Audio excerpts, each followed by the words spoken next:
Are you team cuff down or team toe up? It's all about the pros and cons of the different ways of knitting socks in this month's Knit and Chat. So get your knitting and a drink and let's settle in for a good chat. Hey Nerdy Knitter, Tanya here. I'm a certified knitting instructor and a master hand knitter, and the goal here at Nerdy Knitting is to help you become a more confident, adventurous knitter.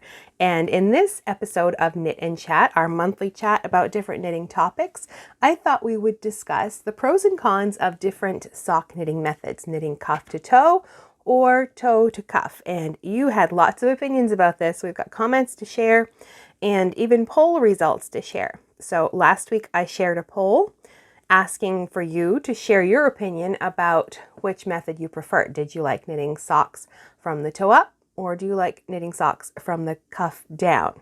And the results kind of went the way I thought they would. I figured that the more traditional method of knitting cuff down would be more popular, and it is. Here are the results. We have about 65% for the traditional cuff down method, and then we have 35% for the toe up.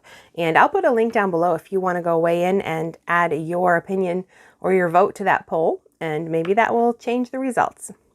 So you can click on that and check it out if you want. But we're going to dive right into our topic. So we had lots of comments left. We had a lot of people who preferred cuff down. We had a lot of people who preferred toe up, and we had some in between. There's a few comments, one from PK. They say it depends on the sock. Cuff down for pattern designs, toe up for a classic ribbed sock.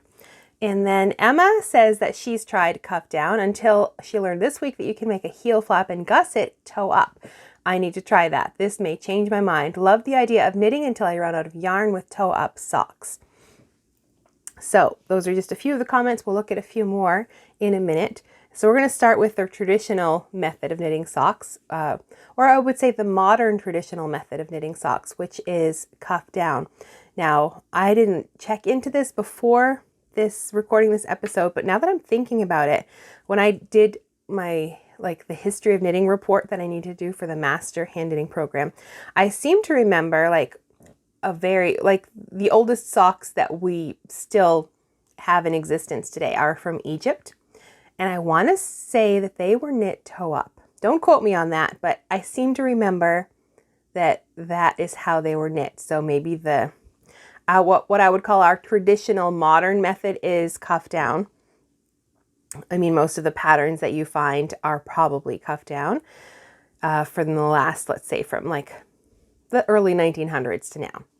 I would estimate that most of those patterns that would be the traditional way. But if we want to say very old tradition, when we look at those original socks, I want to say that they were knit toe up. But I don't know. Don't quote me on that just in case I'm wrong. So another caveat is that some things might end up on both the pro and the con list, depending on how you feel about it. For example, Kitchener stitch. I don't mind the graft, and I don't mind working the graft, and I like the way it looks, and I like the way that it feels because I don't feel a seam or anything down on my toe. So for me, it's a pro. For other people, a Kitchener graft is definitely a con. So some things could end up on multiple lists. And of course, as we were discussing this topic, I know some of this can feel like a one-sided conversation since I'm doing all the talking. You are more than welcome to leave comments sharing your thoughts and opinions about team toe up versus team cuff down, and the pros and cons that you think, either if I forget some or if you just want to weigh in on one that we talk about, then feel free to do that as well. And let's make this a conversation. So let's start with cuff down, and I wanted to share some of the comments that were left first. Lights Out said, cuff down, I hate casting off ribbing. So I guess casting off ribbing is definitely a con for Lights Out. And then Jenny says, I find cuff down socks fit better for me, and since I learned that way, it just flows better for me. So I know that is definitely a thing. Sometimes when you learn something one particular way, that sort of becomes the standard in your head, and it can be difficult to look at other ways, or you can try other things, but that might be the old standby for you because it's the first way you've learned. And that's definitely a valid thought. And then Lauren says the advantage of cuff down socks is that these socks are more size inclusive for bigger legs, calves, and ankles. And I had to think about that because I know you can adjust I mean, it is possible to adjust your sizing in both directions, but I imagine if you're dealing with a larger ankle or calf, then it probably is easier to start with that area because you can start with more stitches, make sure that fits properly, and then sort of like size down for the rest of your foot. I know in Kate Atherley's book, Custom Knit Socks, I'll put a link down below for that. I have that book. I highly recommend it. That she talks about, I think she refers to it as a Franken sock, especially for those who have a wide variation. We've done an episode all about sock fit, and we discussed it there as well. Like generally the widest point on your foot, the ball of your foot, is probably about the same size as your ankle. And so either of those measurements are what you can use to decide how many stitches you need for your sock to fit.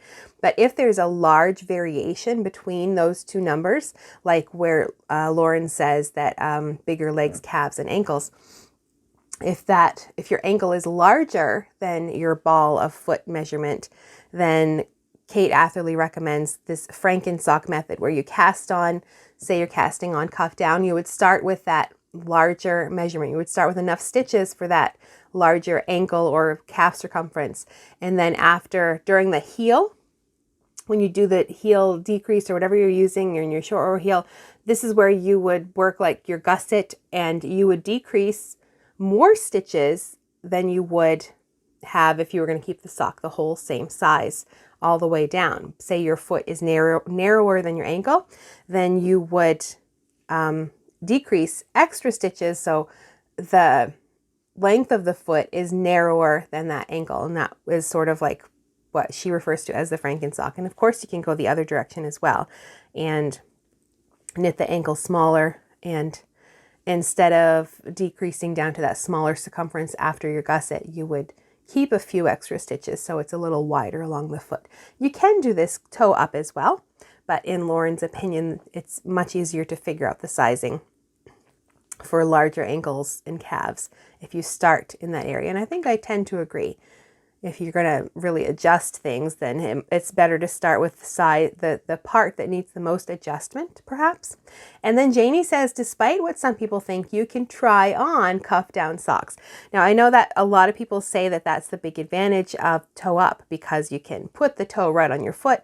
And it is definitely a pro, because you can make sure you cast on enough to get the width you need when you're starting right with the toe. But a lot of people would just assume that you can't do something like that. Well, of course you can't measure from the toe to make sure you've cast on enough stitches, but you can try it on like Janie has mentioned here. And I have done it with all different needle configurations. I think the most difficult one to try on was the 9-inch circulars, because my foot's larger than that 9-inch needle circumference, so I had stitches fall off my needles when I tried the sock on. Wasn't a big deal. I could pick them right back up again. But all the other, even double pointed needles, after you finished like the heel turn and you're working on the gusset, I have been able to try on all the socks. Magic Loop was probably the easiest because you can slide it right down onto the cord and try it on. I don't know if I've done it with flexible double pointed needles. I'm not going to do it right now, but I don't think it would be that difficult to do actually.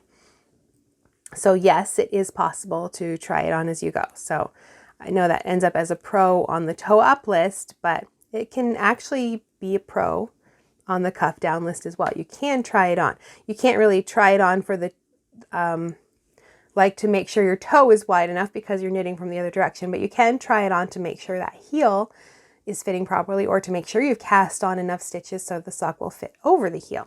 You can do that. It might be more fiddly, but you can definitely do it.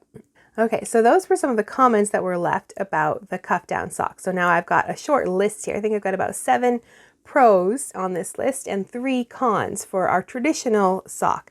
And I refer to that, that's one of the first pros, is like when you think about a traditional construction method for modern socks, you're probably going to think about cuff down because that seems to be the most common. There are plenty of other ways to do it, even starting with the heel. We've got a whole video all about interesting construction methods. We'll link to that one at the end. But I think probably if you're going to like look at patterns, the most popular would be cuff down, heel flap, and gusset, because that's just like the classic way to knit them for modern knitters. And the heel flap and gusset does fit a wide variety of feet. Short row heels look really nice, but they can be harder to fit well depending on the type of foot you have. If you have a high instep, if you have a wide heel, different things make that short row heel a little bit less ideal or easier to fit. There are more, I think it's easier to really customize the fit on a heel flap and gusset because you can really change that heel flap, that square of fabric in the back. You can make it wider, you can make it narrower, you can make it longer, you can make it shorter, and then that affects how many gusset stitches you'll have as well. Like there's just a lot of ways to change it. You can change a short row heel as well. You can make like a wider heel or a more narrow heel, but I think it's probably, there's probably less you can adjust in that, in my opinion. I don't know. If you have a different opinion, definitely share it, because I tend to revert to a heel flap and gusset because it fits my foot better. So, and I've knit plenty of short row heel socks, and I know there are ways to make adjustments, but I just personally think it's easier to make adjustments with a heel flap and gusset. Now, the second pro on our list is that it is easy to start compared to a toe-up sock where you have to do either a short row toe or a closed cast on.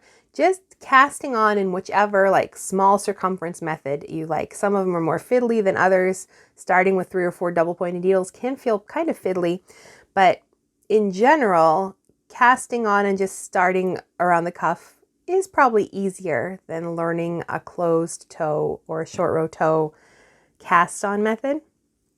And then the next pro is that it's easier for beginners because starting with the cuff is potentially simpler than starting with that closed toe cast on. So that's sort of 2 pros in one, I guess, but it's easier for, sorry, I'm just working on a decrease on my toe on my sock right now. So I would say in general for beginner sock knitters that there might be a larger learning curve, I guess, for toe-up socks. Not to say it's impossible. You could definitely start with them if you're feeling adventurous, but a closed toe cast on is sort of like its own thing that can feel a bit confusing. And it's just might be easier just to start if you've worked other things in the round, just to start knitting in the round on that cuff.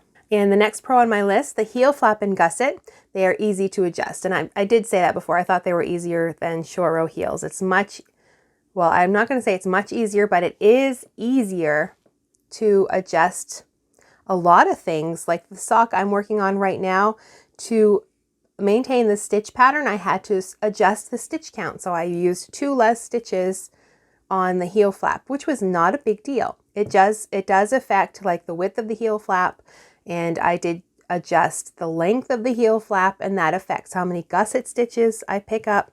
But those are things that are really sort of easy to customize. And if you like a heel flap and gusset, but it might be a little too loose on you, which sometimes happen when I knit a traditional one. I know the stitch count that works for my foot, but if I do that half number of stitches for my heel flap, but I only knit it in stockinette, it's kind of loose on my foot. But I don't really like a slip stitch pattern because sometimes that's too tight on the back of my leg or my heel. But I really like a rib sock that hugs that heel flap and gusset area. So that's sort of my preference for the heel flap is a rib right there because it does tighten it up. But I mean, there are other adjustments I can make with that. I can change the stitch count. If I wanted one in stockinette, I could use less stitches so it doesn't feel so baggy along the back. Lots of things I could do. So it is easier to adjust. Next on this pro list was it's easy to change the length and try on as you go after the heel and gusset are finished. So yeah, we did say you can try it on no matter what types of needles you're using. You can try on that sock, and it is easy to just stop and try it on and make sure you're like the length is right and you know you've got about 2 inches left to do your toe. Then it's time to stop working the length and start your toe. So that's definitely a pro.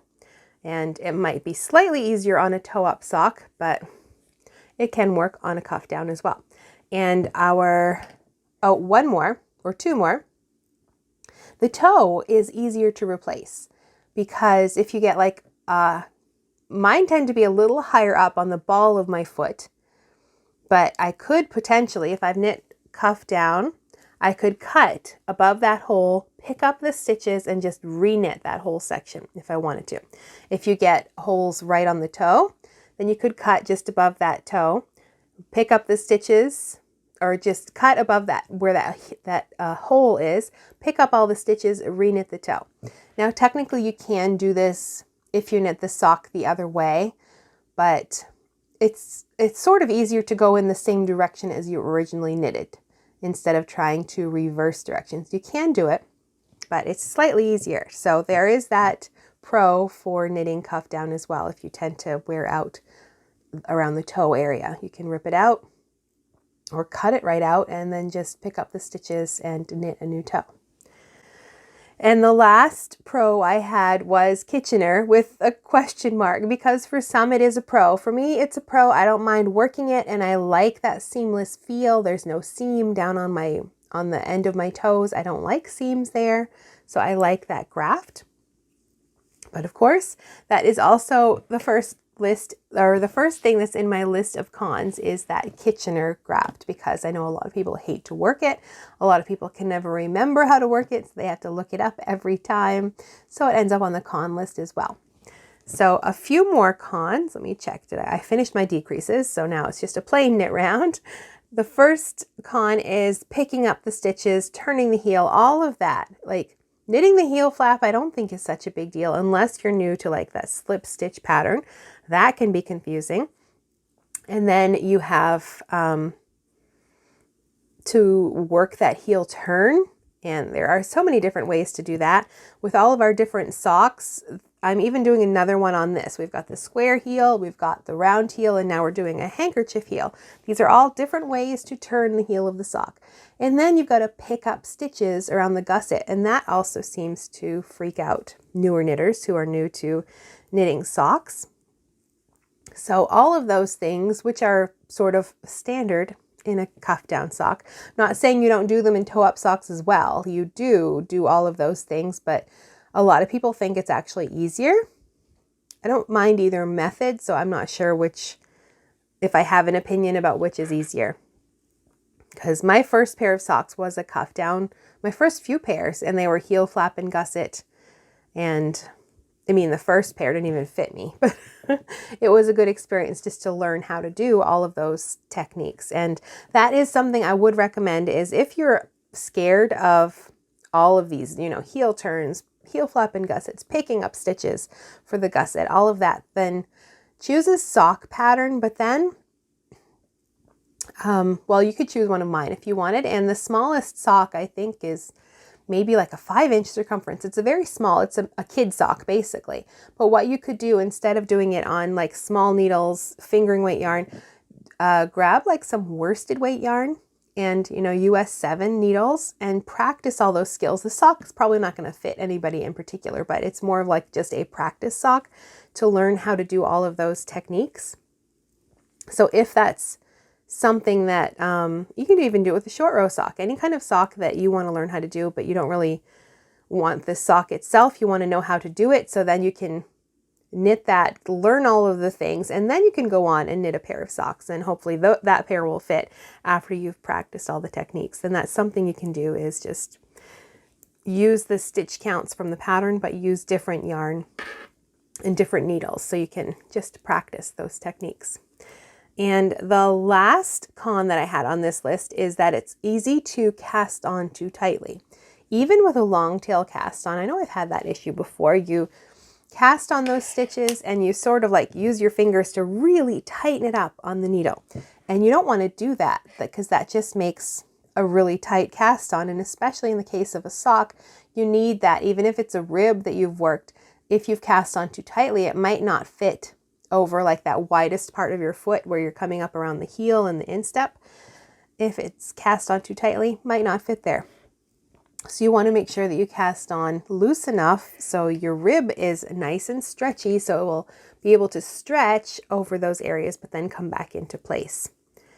So that's my list for cuff down socks. And if I've forgotten anything, or if you have anything else you want to add for pros and cons, be sure to leave a comment. So next we're going to look at toe up socks. So we have a few comments to look at first. The first is from Nicole. I don't love binding off ribbing, but just find the process more satisfying to make the foot appear first.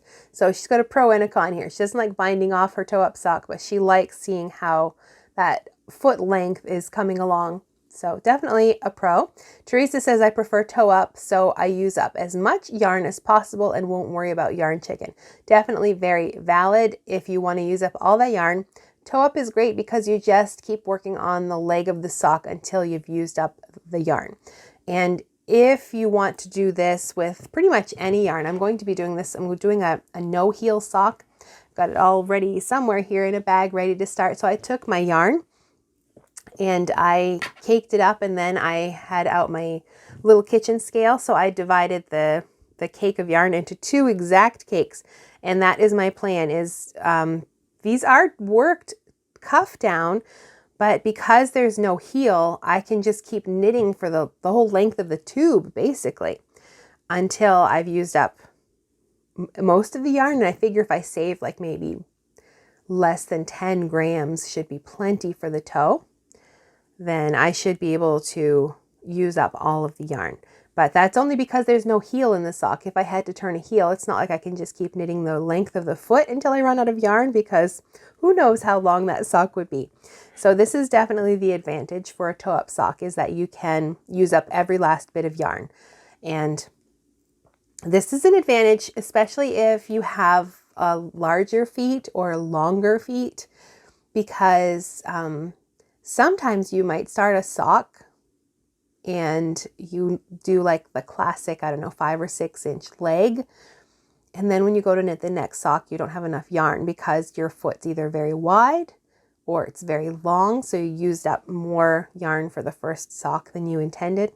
So definitely knitting toe up is a good way to go. So you can use up all the yarn and still, see how long the leg can be. But that for people with smaller feet, it's not such a big deal to get like a long leg, and make sure you still have enough to knit both feet, both socks to finish them. But I have run into that before for myself because I do have a wide foot and I have a long foot. So it uses a lot of yarn sometimes. So I do tend to prefer shorty socks anyway. But if I liked longer legs on my sock, then I would probably have to get a second skein of yarn to make sure I had enough. But that's definitely a pro for toe up, is that you can avoid that by making sure the foot of the sock is long enough, and then use up all the yarn you can for the leg. And then another comment, Ileana says, I learned from the start of my knitting world the toe up method with Judy's cast on, and I love how smooth the toe fits. So like the comment that was left from somebody who said that they learned cuff down, so that's sort of like their default. Ileana is the opposite. She learned toe up, so that's sort of her default. So I guess that is a very valid thing, that sometimes we sort of just slip into the thing that's the most familiar to us, depending whether we learned cuff down or toe up. So the pros that I have here, this list is slightly shorter. Well, yeah, it's about the same, maybe a few bit less. The comment already was left. Perfect for using up every bit of yarn. Just keep knitting the leg until you've used it all up. And if you want matching socks, divide the yarn into 2 balls first, so you have the same amount of yarn. So we've already talked about that pro. And it is great for those who don't know the stitch count they need to get to. Yes, you can start with your closed toe cast on, and you just start creating increases. Usually you've got 4 increases per round, and you just keep increasing the toe, and you can keep trying it on. Increase until probably like you're at below the ball of your foot. You want it to stretch a little in that area, because you want it to you don't want it to be so wide that it's going to be baggy everywhere else, but usually the ball of foot is the widest part of your foot. So you can keep increasing on your toe, and then you can try it on.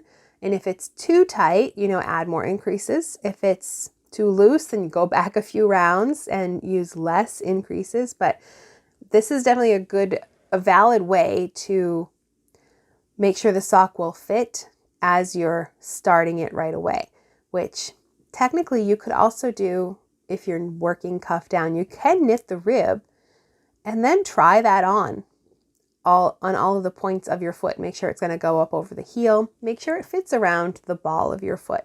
So you could do this. So I have it as a pro on the cuff or on the toe up method, but you could sort of do the same thing, cuff down. But the difference here is if it's too tight or too loose, you're going to have to rip out the whole thing and start over. With the toe, you don't really have to rip out the whole thing. You can add more increases, or you can rip out a few rounds and without having to rip out the whole thing to make it smaller. So definitely another pro for the toe up. Next, I have listed here easy to try on as you go, which we've discussed. It is easy to try on, but so is cuff down. And it's easy to adjust the foot and leg length of the sock. And that is very true. I mean, of course, you're trying on as you go. You can adjust the length of the foot to make sure it's long enough. Same with the leg. For cuff down, yeah, you kind of have to know what your leg length is going to be, because once you start the heel, you can adjust that again. But I mean, that's the same for toe up. I mean, once you've finished knitting the foot length and you've started the heel, you can't really adjust that foot length anymore. So I guess sort of a toss up for those two. You can get a very stretchy edge when binding off. That's very true. You could use like Jenny's surprisingly stretchy bind off to get a very stretchy bind off, but this is also sort of like the cast on. You can cast on too tightly. You can also bind off too tightly and have a bind off edge that won't pull up over like that heel or that instep area because you bound off too tightly. But you can definitely get a very stretchy bind off. And I added one here that I think like the frilly and the fun bind offs, I like to do ruffles sometimes on my socks, or a picot bind off, which I prefer over the picot cast on. So, and the ruffle definitely, because usually I cast on like maybe 3 times as many stitches as I need for the sock. And then you have to reduce them really quickly to get that ruffle, to get down to your stitch count. And doing that on all of the different needle configurations is really fiddly because you have a lot of stitches. So I do find that easier to do after the sock is knit. It's still fiddly, like, because you're increasing a whole bunch of stitches to get this ruffle at the end. But for some reason, it's easier to do at the end than to start with that, I guess, because you have all this fabric to hold on to as you're finishing that picot edge or on that frilly ruffle.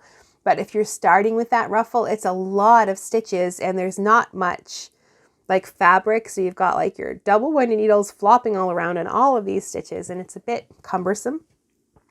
So I would say that yes, for the frilly things like that, like the picot edges and the ruffles, those are, in my opinion, easier to do after the sock is complete and you're binding off. Not impossible to do cuff down, but more difficult. So that's all I had for pros. And I did have a few cons. It can be difficult to figure out when to begin the heel shaping. And I think that's probably, at least for me, when I was doing toe-up socks, that was the biggest concern. When do you stop knitting the length of the foot to start the heel? That's definitely easier cuff down. You just knit the length of the leg that you want, then you start your heel. No problem. When you've knit the length of the foot though, but you need to make sure you leave enough space for the heel as well. And most patterns should tell you when to start your heel, like how much length, like if you have to do, sort of like you do for a cuff down, it'll say, you know, knit the length of the foot 2 inches less, and then you're going to start your toe. It should say something like that for a toe up sock as well. But of course it depends on the pattern. And if you are doing sort of your own thing and trying it as you go, then yeah, you have to know how long that heel is going to be, how many rounds is in that heel, so you know the length of it, so you know when to start. That can be more confusing toe up, definitely. The last con was that a closed toe cast on can be a little fiddly to start with.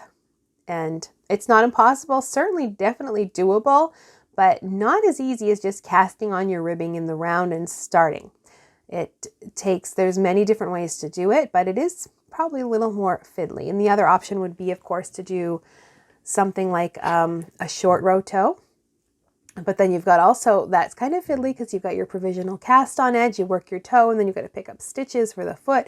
And that is a whole thing as well. So that's another con. So those are all the pros and cons I had on my list, but I'm sure I have left some out. And if you can think of any, then be sure to leave them down in the comments. And if you want to go add your response to that poll, be sure to click down and answer that. But I'm going to say that I bet the cuff down method is going to win by at least a slight margin because it is more like the classic method that everybody sort of knows. And many people start with those socks. Some people start toe up, but I would say that the cuff down probably slightly wins. I don't have a dog in this fight. I like both methods for different things, and eventually we will do some series of sock tutorials starting with toe up socks after we get these tutorials for our cuff down socks finished. We've got a couple more to go, but if you want to continue the conversation and sit and knit while we chat about other knitting topics, I'll put a playlist right here